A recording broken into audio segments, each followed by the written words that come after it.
A discussion on honesty, politics, and accountability in Jamaica unfolds. Another 1% will always be dishonest, and the rest will be honest as long as the conditions are right. Just right.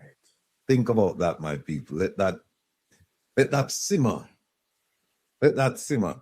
Everybody can understand that one. Everybody. 1% of people will always be honest and never steal. Another 1% will always be dishonest, and the rest will be honest as long as the conditions are right. So you know what that is saying when we talk about Jamaican politicians now? It is saying that, look, some people go into politics with a good heart and for a noble cause. But the conditions, the system, it's there for them to take advantage of it. And then especially when them lickhead with some of the 1% were always dishonest, which is usually going to be the case, because the 1% were dishonest is not the people at the bottom. Not the people at the bottom. Generally speaking, the overwhelming majority of the time, it's the people at the top. And people follow examples. And so if you're a brand new politician and you come in and them say, no man, this is how we do things here, you are going to follow. You're going to follow the lead, because it's one of those things where in Jamaica, the politicians, they vote in blocks. So whatever the issue is, PNP, all the PNP people will vote for. Whatever, for or against. For or against, all the JLP people vote. Rare is the occasion where you find somebody in one party voting for something offered by another party. Except in the case where everybody votes for it. Like, I think the pay increase, I think everybody voted for that.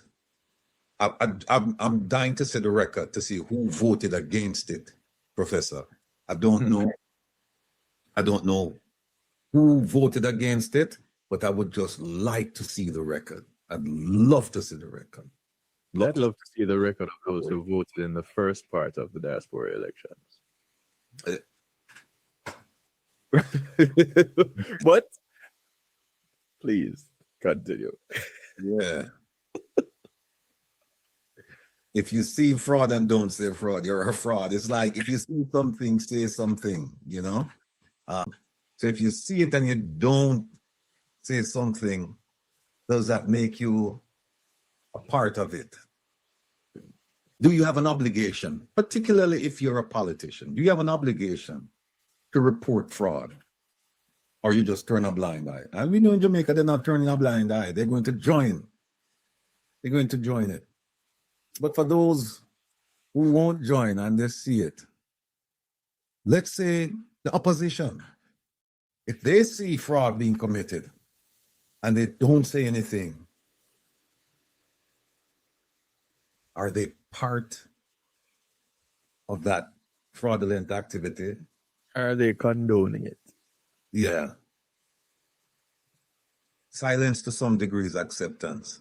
And if you see it happening and you don't say anything, what does that say about you? Joan Levine says she registered, but she didn't vote. We'll get to that. We'll get to that. We've got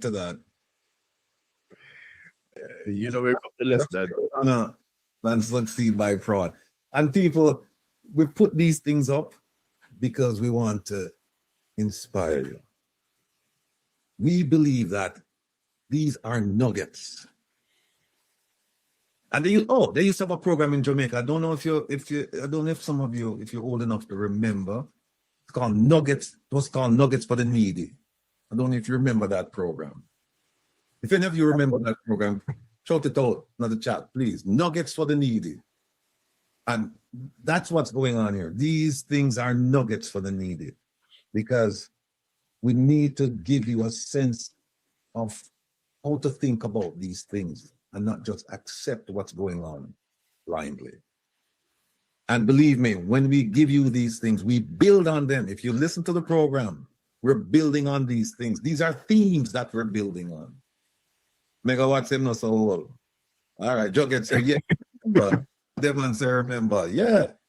A bright dove, nuggets for the needy. Yeah. Boy. Very yeah. In fact, I think, you know what?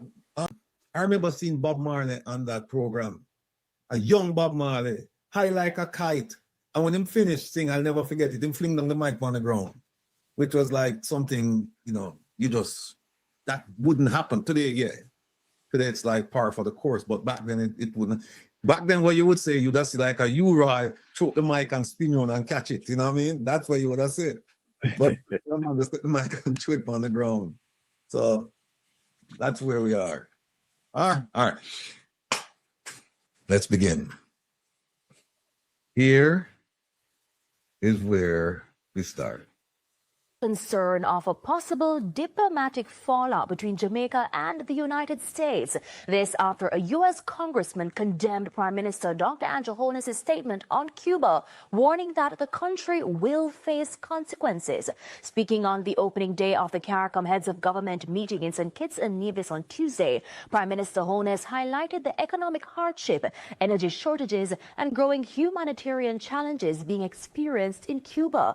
But in a quote post on X referencing Dr. Holness' comments, Congressman Carlos Jimenez accused the GOP government of covering up for the Cuban dictatorship. Jimenez sits on the House Committee on Armed Services and Homeland Security. Now, his post on X didn't specify what those consequences could be.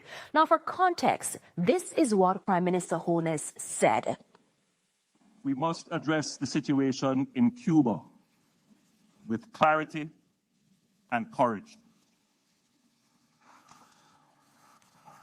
Cuba is our Caribbean neighbor. Its doctors and teachers have served across our region. Its people are part of our shared history.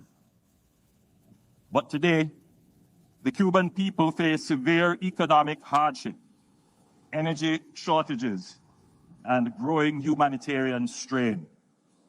Jamaica is sensitive to the struggles of the Cuban people. Humanitarian suffering serves no one. Apart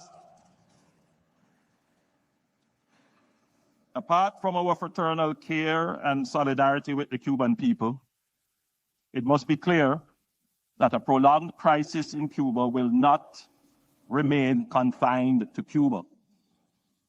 It will affect migration, security, and economic stability across the Caribbean basin.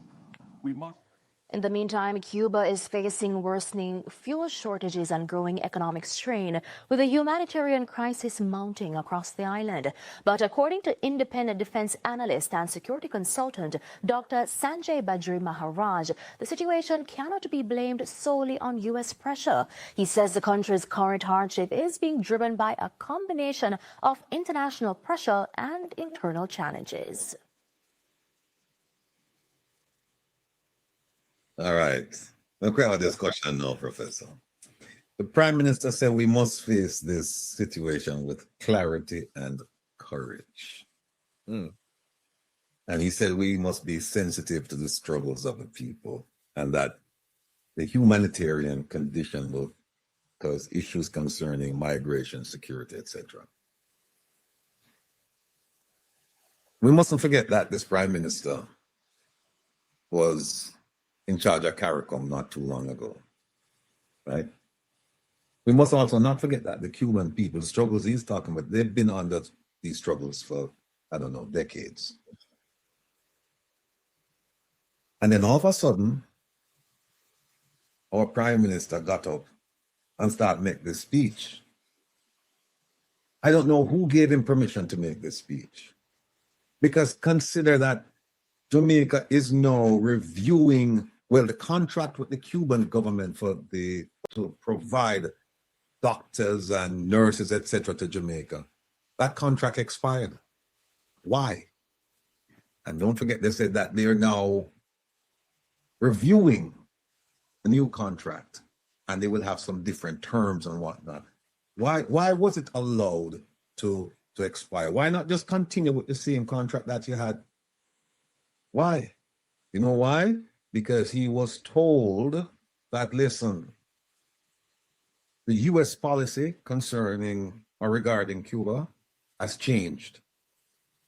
And so you need to do something about this. And if you remember, Secretary of State Marco Rubio, he went around the Caribbean. He went to a couple islands and he was talking to people and said, listen, what you're doing is enriching the Cuban government, not necessarily the Cuban doctors, because the salaries of those people went straight to the Cuban government, not to the individual themselves. The salary, they got paid by the Cuban government, or from the Cuban government. So the way it would work is that Jamaica would send money to the Cuban government would then send a salary to the Cuban doctor or nurse working in Jamaica. All this has been going on for a while. And my man now just come up now and start talk up the things.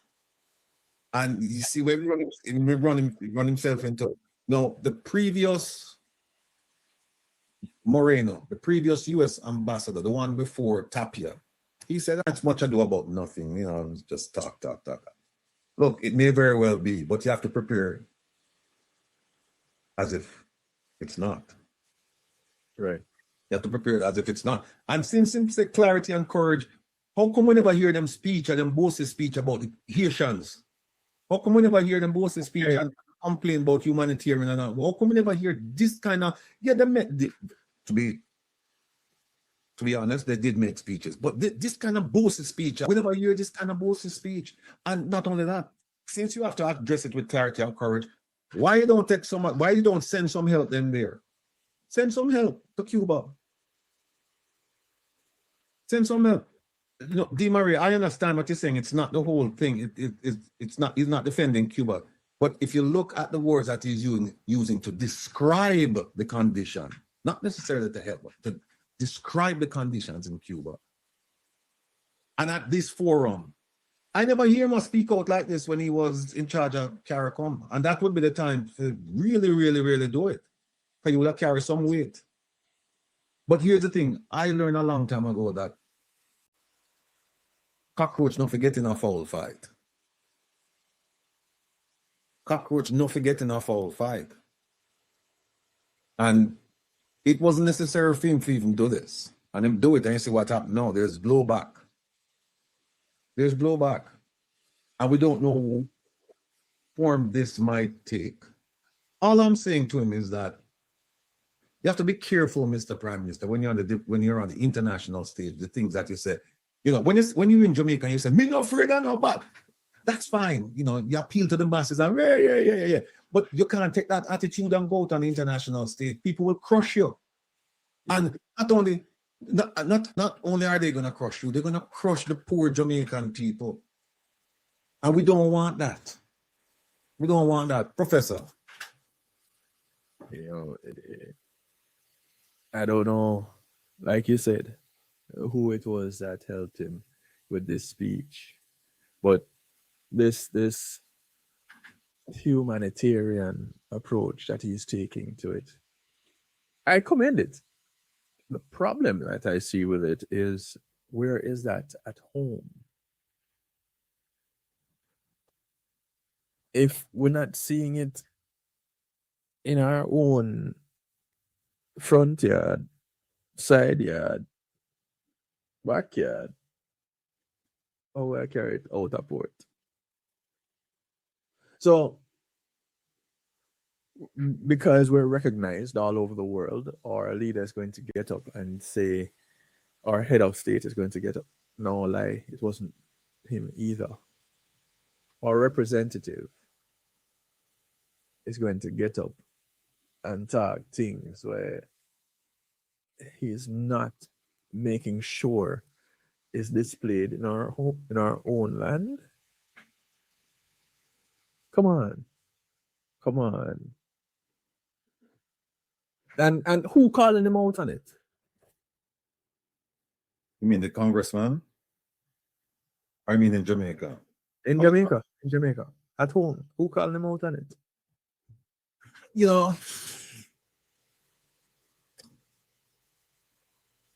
people have to realize that we, the people of Jamaica, we're also part of the opposition. It's not just the elected members who form the minority in parliament. It's not only they who are the opposition. We too are part of the opposition. We are in the business of holding government accountable, and we're not doing it. We're not doing it. And people, you will hear people say from time to time that what is the opposition doing? And to some degree, I agree with them. There are some issues that the opposition should be out there, loud and clear, front and center, leading the charge. But opposition in parliament is not the only opposition. We have civil society, we have the religious community, we have the regular community, we have the NGOs and non-governmental organizations, we have the business community. We have lots of communities in Jamaica. We are all part of the opposition, but we don't think that way. So when things happen, we either accept them or we blame others for not standing up and say, well, them are do. Correct. As opposed to saying, what can we do? Why aren't we doing certain things? So that's where we are with that. But the Prime Minister is out there and himself, he said what he said, and the Congressman responded, and a former ambassador responded to what the Congressman said. So it's an open question as to what is going to happen. It's an open question. If I were advising him based on what's going on and with his position, well, let me just say I wouldn't be advising him. Leave it like